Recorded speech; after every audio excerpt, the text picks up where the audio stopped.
나는 밀리터리 덕후다. 본격 밀리터리 팟캐스트 밀떡을 시작합니다. 정치와 함께 경례 밀떡. 바로 안녕하세요, 박찬준입니다. 안녕하세요, 놀러온 남자 정명섭 정자입니다. 안녕하세요, 월간 플래툰 이준규 기자입니다.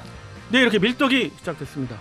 여러분들의 댓글을 보고서 제가 이제 좀 에피소드도 좀 생각해보고 그런 경우가 많아요. 근데 지난번 댓글에 우리나라 주력기 그 F-15K의 네네. 이제 전자전 시스템 분야에서 향후 업그레이드될 그 계획에 대해서 질문이 좀 있어서 그와 관련해서 가장 중요한 업그레이드 부분, 이 부분에 대해서 대한민국 공군의 주력기들의 업그레이드는 어떻게 되고 있으며 향후 어떠한 이야기가 오고 가고 있고 현재 그럼 뭐 잘 되고 있느냐, 이런 부분, 그리고 기본적으로 업그레이드가 왜 중요한지 이런 부분에 대해서 하나씩 이야기 나눠보는 시간 갖도록 하겠습니다. 대한민국 주력기 하면 지금 현재는 뭐 이제 신형으로 들어오는 F-35A는 업그레이드가 계속해서 이루어지고 있는 거죠. 이제 블록 3에서 이제 블록 4까지도 가는 그런 단계일 수 있고요. 그런데 이제 F-35A는 이제 전 세계적인 글로벌한 그런 업그레이드이기 때문에 이제 제외하더라도 대한민국 공군만의 업그레이드 계획은 크게 주력기만 보더라도 벌써 3가지가 한꺼번에 지금 이루어지고 있는 상황이에요. 그렇죠. F-15K 슬램 이글도 이제 제가 알기로는 업그레이드 계획이 잡혀 있고, 그다음에 KF-16도 이제 계속 진행 중이죠. 이런 부분들은 우리가 그동안에 굉장히 간과했던 부분 중에 하나입니다. 대한민국 공군 전력들은 업그레이드 자체가 거의 이루어지지 않았습니다. 특히 MLU라고 그러죠. 중간 단계에서 대규모적으로 업그레이드를 하는 거. 이게 이제 MLU가 이겁니다. Mid Life 업그레이드. 그래서 MLU인데 선진 미 공군 같은 경우는 계속해서 주력기들을 규모에 맞게 업그레이드를 해왔고, 그에 반면에 우리는 예를 들면 F4 팬텀이 들어왔어요. 근데 그거에 대한 업그레이드, 뭐 소소한 업그레이드는 했겠습니다만은 조금씩 했었죠. 네, 우리가 생각하는 또 글로벌하게 입장에서 생각하고 있는 업그레이드는 한 번도 안 했다고 보는 게 정답인 거고, 그 다음에 F5도 마찬가지예요. 그렇죠. 이런 부분들이 이제 21세기를 접어들면서 대한민국 공군도 기존의 거에 대한 어떤 답습이 아니라 계속 그 신세대들이 이제 장교 또 조종사들도 있고 그런 지휘관들이 나오지 않습니까? 그런 분들에 의해서 달리 생각해 보는 거고, 그다음에 방위사업청 입장에서도 이런 부분들을 민간 입장에서 생각해 보니까 이런 게 대한민국군에 굉장히 필요하겠구나. 그래서 적극적으로 검토되기 시작한 거죠. 그러니까 기존에 업그레이드 안 했던 이유는 돈이 아까워서 그랬던 건가요? 일단 예산이 문제고요. 그다음에 또 하나 업그레이드가 그리 중요하고 하겠느냐. 차라리 새로운 기체를. 그렇죠. 새로운 기체를 도입하는 게 더 낫다고 그러는데, 그거보다는 시대가 굉장히 변화하잖아요. 그리고 가장 큰 변화가 뭡니까? 4세대에서 큰 변화는 뭡니까? 디지털이지 않습니까? 그렇죠. 모든 산업이 디지털 혁명이 이루어지고 있고, 당연히 방산에 해당되는 무기체계도 디지털로 바뀌고 있는데 그런 측면에서 3세대 기체를 4세대로 업그레이드 한다든가 4세대 기체를 4.5세대로 업그레이드 한다는 이야기는 우리로서는 생각을 잘 안 했던 거죠. 그래서 3세대에서 4세대로 가는 건 거의 없었지만 이제 4세대에서 4.5세대로 가는 기체들, 말씀하신 우리의 주력기 F-15K랄지 KF-16 계열기들은 전부 F-16V 수준. 네네. 그러니까 꼭 그렇다고 단정할 수는 없지만 블록 70 수준의 그런 업그레이드를 계획하고 있고, 지금 KF-16은 한 개 대대가 1차 업그레이드를 했어요. 그것도 이제 단계적으로 좀 나누지만은, 그렇죠. 그래서 계속적으로 133대를 전부 업그레이드할 계획을 갖고 있고요. 이거는 계속 이루어집니다. 2026년까지 이루어지고 있고요. F-15K만 하더라도 벌써 예산은 당분간 이제 보류가 됐지만은 당장 2023년부터 예산 투입이 다시 되고 있는 게 거의 기정사실이고요. 그리고 2025년부터는 2차 들어가죠. 기체가, 그렇죠. 실기체가 보잉으로 갑니다. 2대가 보잉으로 가서 계획된 업그레이드가 되고, 그 다음에 이제 나머지 57대가 대한민국에서 직접적으로 업그레이드가 이루어지게 되는 겁니다. 이런 업그레이드 계획은 정말 중요한 게 항전 장비의 새로운 신형이 계속해서 나오고 있고, 또 때마침 대한민국에서 기술 분야 여러 기술이 발전하고 있지만 가장 급속하게 발전이 시작된 게 바로 에이사 그렇죠. 웨이다 부분입니다. 이 부분에 대한 어떤 핵심은 지라갈륨 소자를 이용한 전력 증폭 소자의 발달. 그러니까 한마디로 더 멀리서 상대방을 포착할 수 있다 이거잖아요. 그 부분도 기존에 갖고 있던 지라비소를 기반으로 한 전력 증폭 소자가 아닌 네. 지라갈륨 소자를 기반으로 하는 전력 증폭 소자를 개발했다는 거. 네. 그거의 기술을 갖고 있다는 게 몇 개국가 안 돼요. 그렇죠. 근데 거기에 우리가 들어가 있다는 겁니다. 그러므로 인해서 지금 업계에서만큼은 뭐 자신 있게 이야기하고 있는 게 FA50의 향후 업그레이드에 들어갈 에이사 레이더도 국산. 그렇죠. 네, 국산으로 국산으로 하겠다. 해서 간다. 지금 KF21에 장착할 예정인 에이사 레이더의 그 모듈 1088개 이제는 뭐 기밀도 아니니까 1088개의 모듈을 좀 더 축소해서 그래서 한 600개 모듈로 구성한 지라갈륨 소자의 에이사 레이더를 장착할 수가 있다는 얘기예요. 그러니까 굉장히 놀란 미국 업체가 많이 놀래고 있죠. 뭐 레이시온이나 노드롭이나 다 놀래고 있는데 특히 레이시온에서 F-16 계열의 에이사 레이더에서는 탈락을 했지만 네. 레이시온에서 제안을 또 하는 거죠. 우리도 지라갈륨 소자를 이용한 에이사 레이더를 제안한다. 싼 가격에 제안한다고 제안이 들어오고 있고요. 기술이 있으니까 가능한 이런 협상이죠. 그렇습니다. 그래서 업그레이드에 있어서만큼은 그 업그레이드에서 중요한 것이 바로 그 업그레이드의 시행 시기가 잘 결정돼야 그렇죠. 되거든요.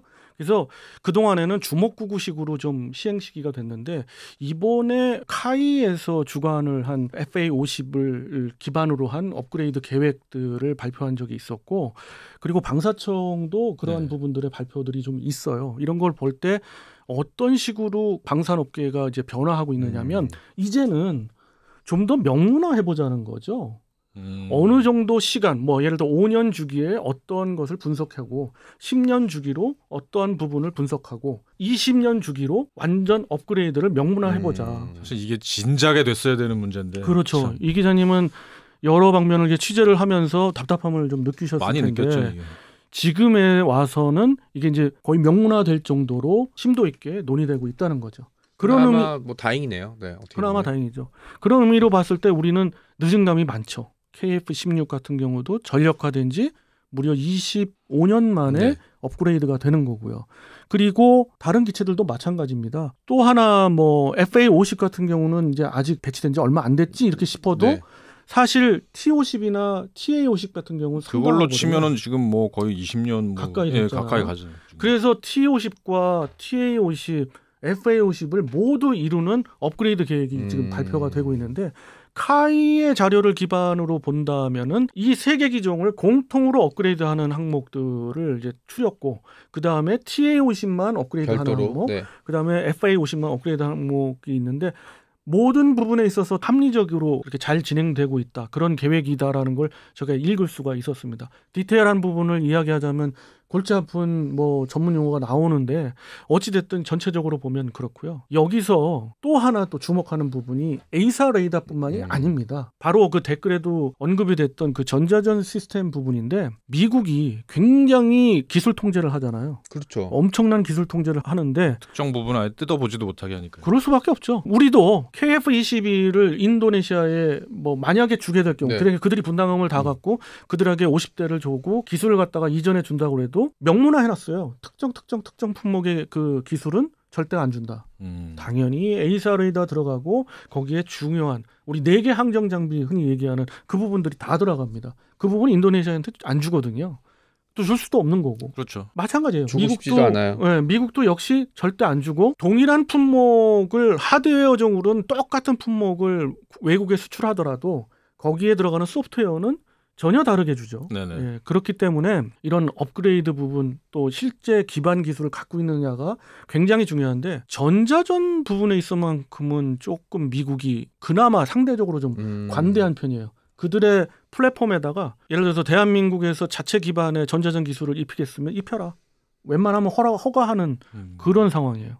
그래서 KF-16에도 우리 전자전 포드 별도로 제작. 그렇죠. ALQ200K가 들어간 거고 그 다음에 FA50에도 향후 계획에 전자전 포드나 또는 내장형 전자전 포드만이 아니죠. 뭐 제머까지 해서 네. 전반적으로 이룰 수 있는 그 요즘 통합 전자전 시스템이라고 그러죠.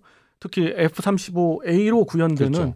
F-35가 뭐 사람들 굉장히 말이 많죠. F-35의 추가 조입에 대해서도 말들이 많아요. 그렇지만은 F-35를 통해서 얻을 수 있는 정말 우리가 얻지 못하는 것이 바로 통합 전자전 시스템이에요. 그거 아직 우리도 구현을 못하는 거죠. 그게 어쨌든 완벽하게 된 비행기를 어쨌든 손에 넣은 거니까요. 그게. 그렇죠. 네. 유일하게 F-35만 지금 현재로서는 믿을만하게 구현하고 있고요. 그러니까 이게 업그레이드라는 게 사실 그 이전에는 여러 가지 이유로 아마 예산 낭비라든지 아니면 그 눈에 보이는 변화가 아니었으니까 좀 덜했다면 최근에는 제가 보기에도 이런 업그레이드 얘기가 굉장히 자주 나오더라고요. 주력 기체들이 그런 식으로 업그레이드 한다는 얘기는 이제 공군력의 이제 실질적인 전력에 대해서 신경을 쓴다는 의미가 될 것 같고요. 그 다음에 여기에 이제 국내에서 자체 개발한 에이사 레이더, 전자전 기술이 있어서 그런 업그레이드가 조금 더 활발하게 이루어지지 않을까라는 그런 부분들이 있죠. 사실 현대 전쟁에서 공군력을 제외하고 이제 얘기할 수 있는 게 별로 없잖아요. 우크라이나 전쟁만 해도 러시아군의 여러 가지 삽질 중에 하나가 이제 제공권을 장악하지 못했다는 게 결정적이었고, 그게 이제 우크라이나군의 반격에 이제 실마리 됐던 점을 감안한다면 앞으로도 이제 이런 식의 업그레이드, 전자전 개발 뭐 이런 것들이 좀 필요하다고 생각하고 있습니다. 일례로 F-15K의 전자전 부분만 본다면 미국의 방침은 그렇습니다. F-15 계열뿐만 아니라 모든 기체에 자국 공군이 쓰는 전자전 시스템을 그대로 수출은 절대 불가합니다. 거기에 업그레이드도 불가하게 해놨어요. 다운그레이드랄 때 좀 그런 게 좀 있죠. 다운그레이드 된 거를 주거나 네. 그렇지 않으면 자국에서 자체 개발했으면 그거는 인티할 수가 있다. 그렇지만은 주진 않는다라는 건데 그대로인 건 안 준다. 전자전 시스템을 자체로 개발할 수 있는 능력을 갖고 있는 국가가 7개 국가 정도이고 그렇죠. 그나마 플랫폼을 만들어서 자국의 그 기체에 넣거나 아니면 미국이나 기타 다른 국가의 플랫폼에다가 그거를 심는 국가를 본다면 5손가락도 안 돼요. 정말 손에 꼽죠. 그렇게 되면. 정말 다행스러운 건 대한민국이 그 안에 들어갔다는 거예요. 막차를 탔다는 거. 이게 단순하게 우리의 어떤 능력으로 된 것은 아니고 좀 행운도 있었어요. ALQ-200 그 부분에 있어서 미국이 마지막으로 기술을 준 국가 중에 하나가 대한민국이었거든요. 앞으로는 안 줬으면 좋겠어요. 앞으로는 안 준다는 거고. 우리가 막차 탔으니까. 그래서 막차를 탄 거고 우리 입장에서 그렇기 때문에 향후 F-15K나 그리고 KF-16이나 FA-50에 들어가는 전자전 시스템을 업그레이드할 때 미국의 전자전 시스템에서 이쪽으로 반대로 우리의 전자전 시스템도 고려 대상이 된 거예요. 그래서 지금 업계에서는 굉장히 그런 얘기들이 많이 오가고 있고 댓글에서는 F-15K에 들어가는 전자전 시스템을 미국의 F-15EX에 들어가는 전자전 시스템이 왜 안 되고 그 싱가포르나 사우디에 들어갔던 전자전 시스템이 들어가느냐. 그거 다 당연한 거예요. 미국은 안 주니까. 안 주니까 그거 어쩔 수 없는 거죠. 그렇지만 그거에 대한 그 어떻게 보면 안테나 이득이랄까 기술적 측면에 큰 차이는 사실 없다고 보지만 우리는 어쨌든 전문적으로 이야기해서 DWS라고 하는 그 시스템이 들어가기로 되어 있는데 아직은 이제 이 사업이 확실히 결론 난 건 아니잖아요. 그 사업의 대안으로 전자전 시스템에 대한민국의 자체적인 전자전 시스템이 들어갈 수도 있다.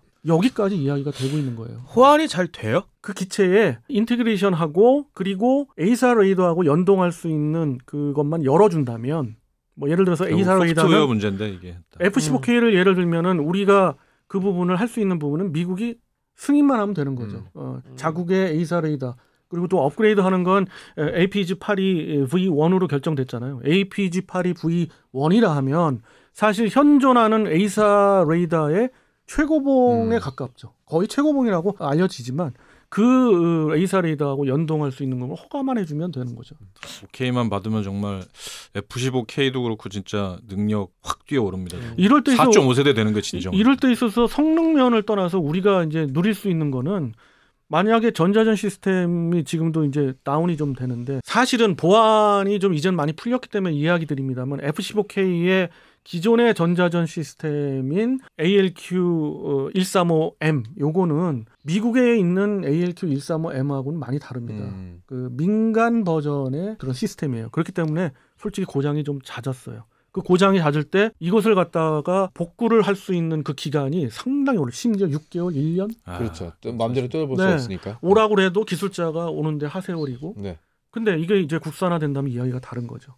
6시간이면 고칠 수도 있겠네요. 뭐 한 달, 몇 달 주기로, 한 달, 2달 주기로 국내에서 처리할 수 고쳐지는 있다는 게 거죠. 대단한 거죠. 그게. 예. 그리고 이제 이런 업그레이드에 대한 경험들이 이제 우리가 개발하고 있는 KF21 그다음에 이제 향후 이제 업그레이드 하는데 좋은 경험이 될 거라고 저는 생각합니다. KF21은 KF21의 수많은 신기술, 우리가 갖고 있는 신기술들을 그대로 이입할 수가 있는 거예요. 네. FA50에 또는 지금 업그레이드하고 싶은 F15K랄지 KF16, KF16은 지금 하고 있습니다만은 그렇게 되는 그런 시점이라서 이것이 굉장히 중요하다.